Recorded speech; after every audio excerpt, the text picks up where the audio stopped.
What would you do if God told you that exactly 1 year from today you would die? Would you panic? Would you cry? Or would you thank Him? Today's story will change the way you see problems, pain, and even fear itself. Stay until the end because the lesson might save your life one day. Once upon a time, there lived a saint. He lived simply, peacefully, devoting every breath to remembering God's name.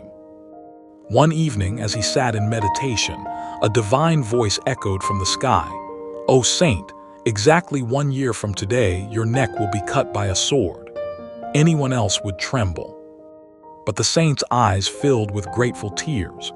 He folded his hands and said, "Lord, what mercy! You warned me 1 year in advance. Now I can spend every moment remembering you." No fear, only faith, but he had one concern. Daily conversations with devotees might waste precious time, so he decided something unusual. He would end every conversation with just one sentence: "By His will, it is excellent." If someone said, "Maharaj, we had a record harvest this year," he would smile and say, "By His will, it is excellent." If someone cried, "There is famine in the city. People are starving," he would respond calmly, "By His will, it is excellent. Too much rain. By His will, it is excellent. Too little rain. By His will, it is excellent." The devotees were confused. How could everything be excellent? Joy and suffering, but they believed he knew something deeper. One evening, a devoted follower came running, tears streaming down his face. "Maharaj, my little child died today." The saint felt a deep pain pierce his heart. He loved this family. He understood grief, but the same words came from his lips: "By His will, it is excellent." The devotee's heart shattered. Anger replaced devotion. "I gave my life to serve you, and for my child this is what you say." That night, anger consumed him. He made a decision. "Tomorrow morning I will cut his neck. Then he will know whether it is excellent." Before sunrise, he hid in the bushes near the river, sword in hand, waiting. As part of his daily routine, the saint walked toward the river.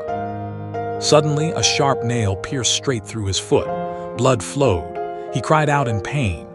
"O Lord, O Lord!" The devotee rushed out instinctively, forgetting his anger. "Maharaj, you're badly hurt." Then he asked bitterly, "How can you still say, 'By His will, it is excellent'?" Through the pain, the saint smiled. "My son, 1 year ago, God told me that today I would be killed by a sword." The devotee froze. "But this nail stopped that destiny. Even if my leg had to be cut, it is fine. God saved my life. By His will, it is excellent." The devotee's hands trembled. His voice broke. "Guruji, the one who came to cut your neck was me. The sword is still in the bushes." The saint looked at him gently. "My child, you did not come. It was death that entered your mind. But look at the power of God's name. Even death was stopped by a tiny nail." The devotee collapsed in tears. In that moment, he understood. Sometimes what we call tragedy is protection. Sometimes what we call pain is prevention. Sometimes the nail in your foot is saving your life. We cry over small problems. We complain about delays. We curse inconvenience. But what if that rejection saved you from disaster? What if that loss protected you from something worse? What if that closed door was mercy? Be faithful, not fearful. Because God's plan is always wiser than ours. If this story touched your heart today, type in the comments, "By His will, it is excellent." Let's fill this space with faith instead of fear. And share this with someone who needs to trust God again. Before you close this video, remember this.